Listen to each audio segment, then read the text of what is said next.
So let's go to whynotkansas.com and see what's available. You have, there's sections here, and I'm not going to walk you through all this because there's quite a bit of information here, but there's an explanation on what is school choice, and we talk about a lot of different options like vouchers. School vouchers are one of the key points that Florida used, and many other states, and especially focusing, most of these are focused on kids with special needs. Florida is focused on special needs. It's to give people with special education needs the option to go elsewhere to get the services that their kids need. Tax credit scholarships are another great program that are used and especially often focused on low-income families. The whole focus of school choice is to give everybody a choice, but it's especially beneficial to people who don't have the means to make their own choice. Some of us are fortunate that we can decide what neighborhood to live in, or we can afford to pay for private school tuition, but most of us can't. And tax credit scholarships and school vouchers and other things like personal tax credits give those options. So there's a lot of information here about private schools, homeschooling. Charter schools is another great example of school choice. Kansas doesn't have vouchers or tax credit scholarships. Kansas really doesn't have charter schools. The charter school law in Kansas says that the local school district is the only authorizer of a charter school. So imagine, if you will, if Spangles had to get permission from McDonald's to open restaurants. We wouldn't have Spangles today if that were the case. We really don't have a full charter school law in Kansas, and states that have are seeing a lot of success with it. Not all of these things work. You can find examples of a charter school, for example, that didn't work. You can find examples of a private school that didn't work. That's not a reason to reject and say, in our minds, that we're going to just stay with what we have. Virtual schools and online learning. There's a lot of opportunities in Kansas for virtual schools and online learning. There's more that we can do. There's more opportunities that can be made available to more kids. You can also, in this section, go to, there's a Get the Facts where you can learn about the basic facts, some of the things you've already seen on spending and achievement. There's a news section where people can get news links as information about school choice becomes available. And there's also, if you want to go to, because as you see here, we have some summary information, but if you want to go see the actual Nation's report card where this information comes from, there's a link there to it. There's a link to the Kansas report card where you can see district level test results. That one is a little cumbersome to use, so we pulled it together and posted a new section on Kansas OpenGov for student achievement, so it's very simple to pull down where you can see here, for example, if you want to see the state reading, district reading achievement by every district, you can just pick one. There's Andover at the top of the list. So you can see grade 4, grade 8, and 11, how they have changed. You can see how, let's see, we're in Wichita. Let's go find Wichita. There we are. Wichita, in most cases, you're going to see a pretty similar pattern. There have been either small gains or maybe some small declines.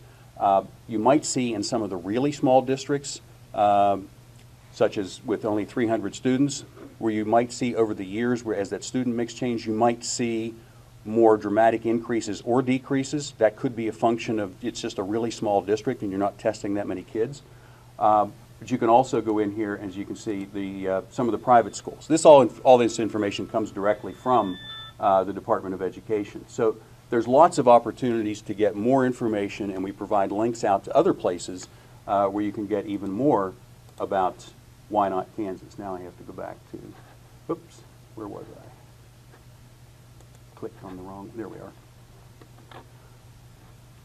So what are other states doing? I mean, they're saying that the status quo. They're looking at because they're seeing a lot of the same things that Kansas is seeing. Under unacceptable levels of proficiency in math and reading, and they're seeing that they're not really changing much. That's kind of, Kansas is not alone in that regard. Some have seen actually some declines. They're looking at, and they're saying yes to change. You have Oklahoma and Indiana already have some degree of choice, and over the last couple of years, they've been expanding their school choice. And in fact, the superintendents in Oklahoma and Indiana are part of an organization called Chiefs for Change. There's 10 state superintendents around the country that are at the state officials that are driving changes like school choice, alternative certification, rewarding effective teachers. They're the ones that are pushing for the change.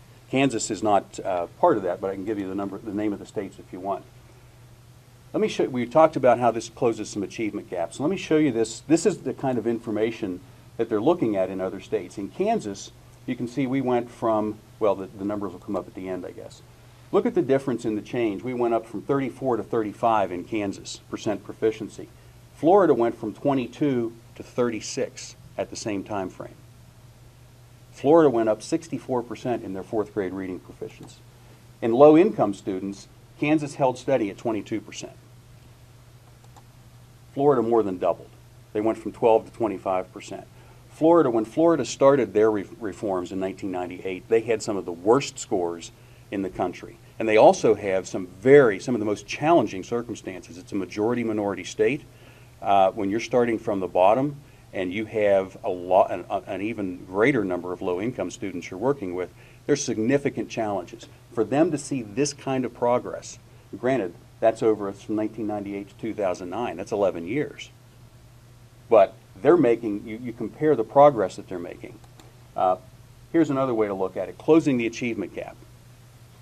Here's white students in the United States. This is the scale score on reading, fourth grade reading. You're seeing from, it just went up a few points, but it did go up.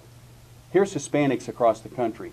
Look at the difference between there. There's barely any change in the achievement gap between Hispanics and white students across the country. There's Florida. Florida's Hispanic students are actually 1 point on the scale score. They are 1 point away from tying Kansas all students. If Florida's Hispanic students were a state of their own, they would equal or better 33 states in the country, going against all students in those states. These are remarkable gains, and this is what's driving other states to look at this, and what's driving us and the Friedman Foundation to say, we need to start looking at these things. There are opportunities. There is hope to do better. It doesn't just all drive on money. The benefits of school choice are very widespread. Public schools get better with competition. The NAEP scores that you were looking at, well, they made school choice a big option. They have some of, if not the biggest school choice programs in the country. The scores that you saw are basically looking at public students. They're not the kids, it's not driven by people who left the public schools. It's driven by kids who are in the public schools because competition made those schools better. They had to provide a better service if they wanted to grow those student achievements. Per pupil funding actually goes up. One of the knocks against school choice is it would drive money away from school districts, and how could they afford that? Well, in every state I've looked at where they have school choice programs, the money that's allowed to follow the student, whether it's to a charter school or it's to a private school, is set at or below the state aid per pupil. So that money would leave. In fact, in a lot of states, they're looking at as a way to reduce their costs. Let's say, for example, in Kansas, the average per pupil right now is about $6,500 that the state spends. So they might set that scholarship or the voucher at $5,500. So the state saves $1,000 per pupil. Now that money goes to the private school or to the other public school. The federal money, the local money, all stays with the local district. So you lose all the cost of educating a student, and especially if you're losing the low-income students or you're losing the special needs students, you're losing some of the most expensive students to educate.